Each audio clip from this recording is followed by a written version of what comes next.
Hey everyone, it's David here with Surplus Funds. I want to talk to you today about state politics. And this is crazy. And yes, state politics. So I just did a state deal where I just got my client paid. I'm going to walk you through this deal from the front, the very first phone call I'm going to talk about, all the way to the back end of getting this guy paid. Very incredible deal. I'm going to give out, a lot of times they say, hey, 3 tips on how to do this, 4 tips. There's going to be so many tips in here that you're going to want to watch this entire video, and you're going to be amazed and blown away on how I got this property and how I got under contract. So before I get there, do me a favor. If you've not subscribed to my channel, I always tell you to subscribe. I don't know what you're waiting for, and click the notification link, as I don't know what you're waiting for. Come on, go ahead and subscribe if you haven't. All right, so let's get into this deal. So I'm on my Monday live cold calls, which I've gotten plenty of deals on that. And I call this guy about a deceased. I'm looking for a relative, and it's his brother. And the guy starts venting with me like crazy on the phone. Can you believe that he was married and they're not even his kids and they're getting the funds? I'm like, wow, well, how do you know this? Because I never dealt with that before. Well, I know this because I tried to collect them in the state myself, and they decided that it went to her kids, and they're not even blood relatives. They were his stepkids. Can you believe that? I'm like, I always empathize with people, try to talk to people. I'm like, wow, okay, well, I appreciate you sharing this to me. He goes, yeah, we're not going to collect these, and they're just going to sit there as far as I'm concerned. She's not going to, her kids aren't going to collect them. We're not going to tell her about these funds or anything. And I thought, well, why am I not going to tell them about the funds? So we hang up, and I look her up, and I look up the maiden name. I look up some relatives. I see a male with the same last name that's about 20-25 years younger. So I call him, and he is the son, and he has the heirship of it. And we start talking, and he knew about the funds. He knew that those were there. He was aware of it. He had tried to work with it before, but not actually put in the claim. When he saw how difficult it was going to be, he just goes, I don't even know if this is worth pursuing. So I said, okay, I said, before you hang up, I want to let you know, golden nugget. There's so many gold nuggets here. I mean, this is so many gold nuggets. First of all, listening to people. I mean, and hearing people out, finding a phone number here, finding a relative, and then going from there. So he shares everything with me, and I just said, okay, sir, here's what I could do for you. So I let him know, I'm not going to ask you for any money. I'm going to tell you right up front that if you work with us, we will get 10% of the funds once they're received from the state. It'll start off with these basic documents. I will need a death certificate. I will need a copy of the will or the trust. I will go ahead and get this into the state. And if you're not comfortable, you can send that to the state directly. I'll advise you on how to do that. So we're talking here. So let me start showing you the emails and how this works. I just thank you for his time on the phone the other day. And this is coming from an email from JD Vista, which people like it. They like to see a professional email. You don't want to do something, and this is a golden nugget, okay? You don't want to do something, and being in surplus funds, as long as I have, and I love this, I love being with the company. I've seen emails, and like literally one girl was not getting any responses back, and I've had this both with the girl and boy almost at the same time, and I've talked about this in earlier videos. But her email was something like bad lips or hot lips. I think it was hot lips 19@gmail.com, and I'm like, so when she was showing me why she wasn't getting any emails back, I'm like, that has scam written all over it. I had to tell her. And I had a young man with the same thing. It was like, maybe his had the age on it or something. His was like, I think his was like badass 19 or something like that. I'm like, really? Like you're going to send someone out? You really expect to get a response on this? This came out from jdvista.com email. It had my name on it, and then very business oriented. I put his name here. Thank you for your time the other day. I'm attaching 3 documents. Standard investigators agreement. This will allow JD Vista to assist you, communicate with the state, and verify they have everything they need, as well as JD Vista to get paid if and only if we're successful in retrieving the funds. Bam, right there.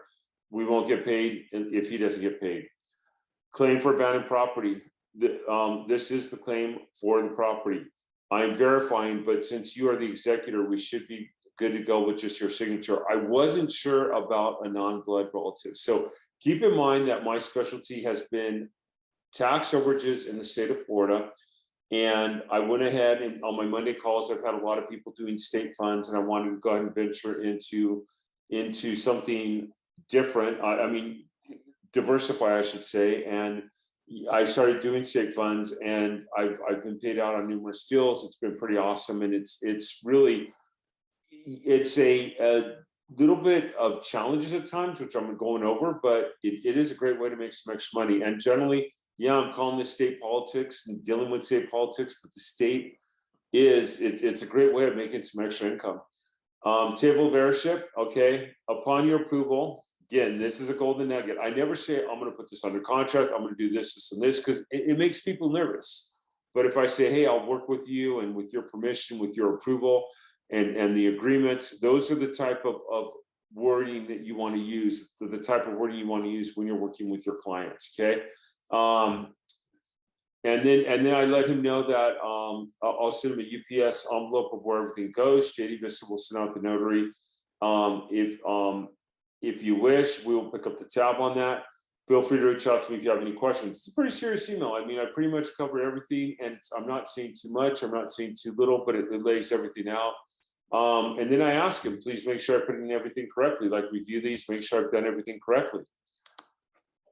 Next in my inbox, David, I sent out the documents yesterday with my California driver's license, Social Security, plus the above attached documents. Plus, he also sent me the full trust. So I'm like, wow, that is a pretty serious client when you have a client that does that. Okay, and this was like before I even responded, that was in my inbox. I'm like, wow, this is a pretty. And he went to his bank, had him notarized at his bank, which 9 out of 10 contracts I pay for the notary. So that was pretty cool.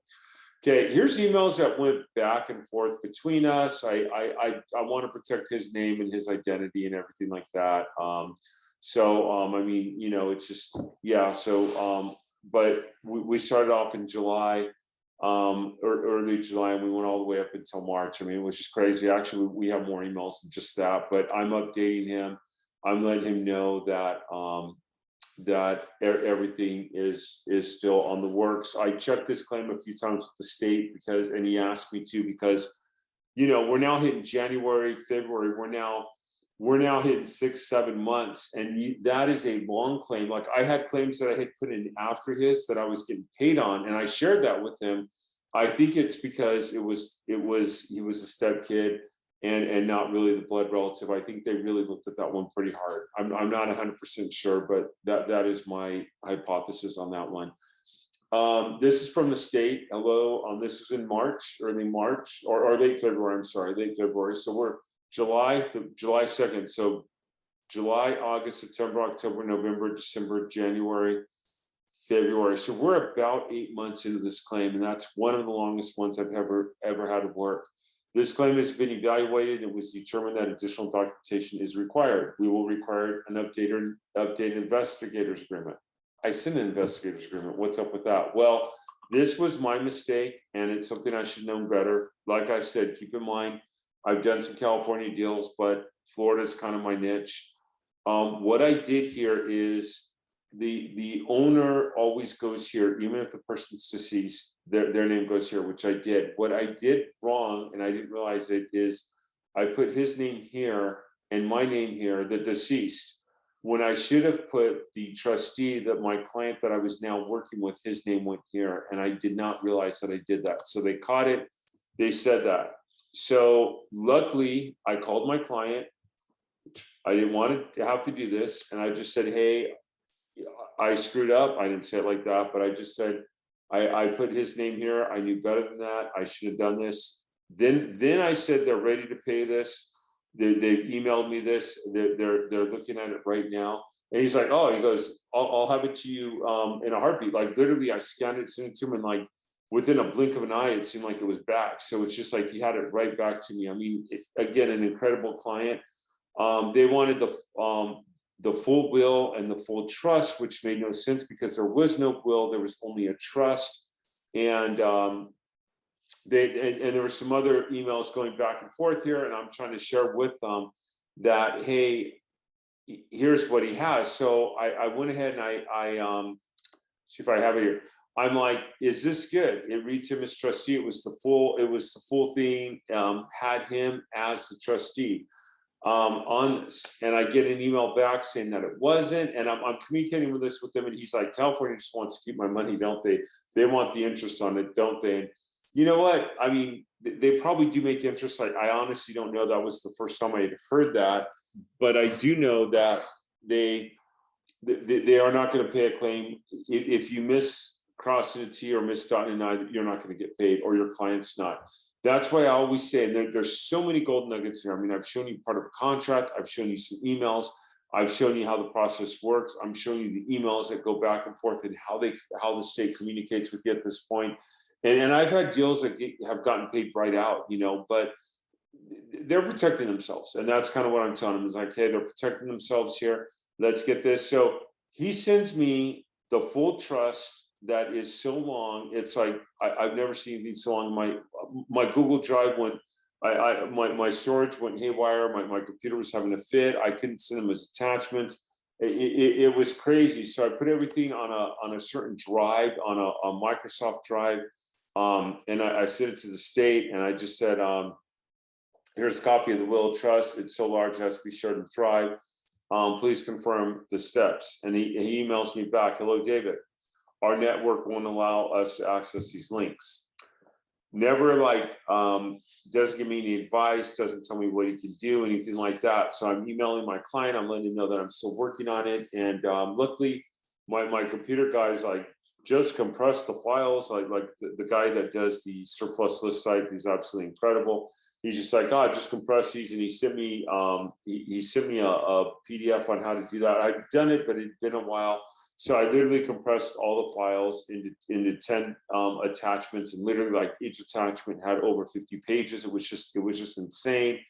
And I get this email back. Now we're on March 8th. So July 2nd was when everything got started on this. Now we're in March 8th. So we're going into now over 8 months on this. It's just absolutely incredible. Thank you. We'll review the documentation. If any additional information is required, we will reach out to you. That means basically you're not going to hear from you, it seems like forever. So I was just kind of waiting. I'm like, okay. I was thinking at the end of March, I'm thinking, okay, it's time that I go ahead and I contact the state. Meanwhile, I get this email from my client on the 31st.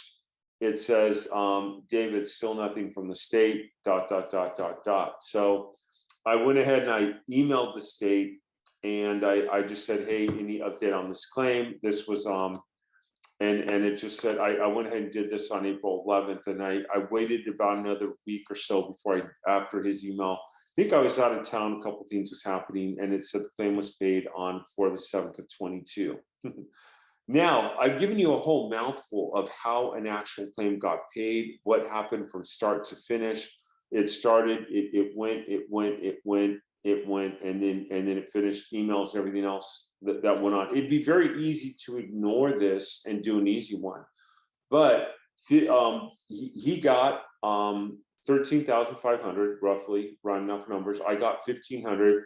There was a second claim on this that he had that was it was like a $60 claim, and we were talking on the phone when I was putting the claim. I said, did he live in this city? This was on one of the conversations. The guy said, yeah. And I said, well, he has another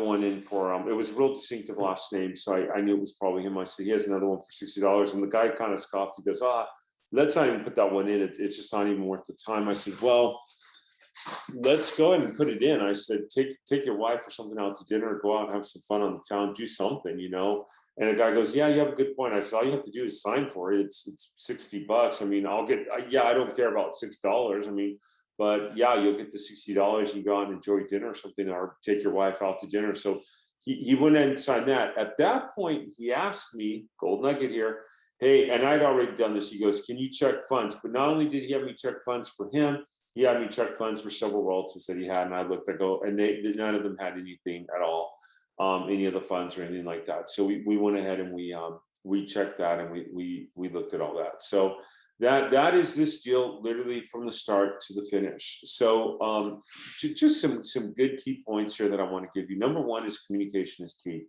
You got to communicate with your clients. You got to let them know what you're going to do. Number two is you got to be confident. You got to be confident in everything that you do. And I have a claim right now that I'm trying to get a woman paid. I'll make 4,000 off of it if I get her paid, and by far it's the hardest. And I'm saying if, because it's a corporation that belonged to her son.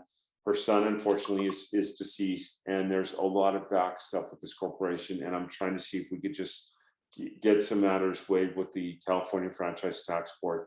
There's some other claims I'm working, like I'm working at one in Florida right now that's a little difficult getting some information I'm trying to get, but I think we're going to pull it through. So, there's claims.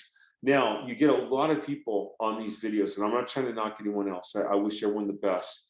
They tell you how to do state fund claims. You get me on, and I've shown you pictures of our clients that have gotten paid and everything within the deals. I'm even showing you deals that I'm getting. I'm even showing you a deal from top to finish. Now, I've had people ask me, can you please show me an actual contract? Well, the problem with actually showing a contract on this is I'm going and I'm taking, like I said, a legal binding agreement between me and another party, and I'm exposing it online, and I'm not comfortable doing that. I am okay exposing certain things online, like what I just did. I'm okay teaching what I just taught, and this should be very helpful.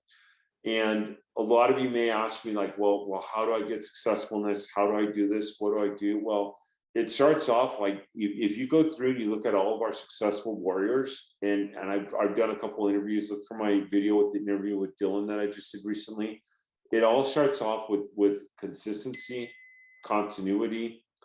It all starts off with being, like a deal like this. It would be easy for me to say, oh, I didn't get paid on that deal. How long did I spend on this deal? Did I spend 2 hours on it? I don't think so. I probably spent maybe close to 2 hours with the drive and all. So let's say I spent 2 hours on this deal. That would be $750 an hour. That is so much. I didn't even make that in like 3 or 4 days of teaching when I was a teacher. You could really make some serious money in this business, and that's why I always say start off small and work your way up. If you could take the time and the patience to build this business, you can be very successful. And it takes time. I mean, you look at something like Best Buy, that for whatever reason, I always refer to Best Buy, and I don't know why, but you look at Best Buy, I mean, they have to build their store, they have to get the merchandise, and it probably takes them a couple of years to be able to get everything. By the time they go through the city, they get approval, they get the planning, they get everything going.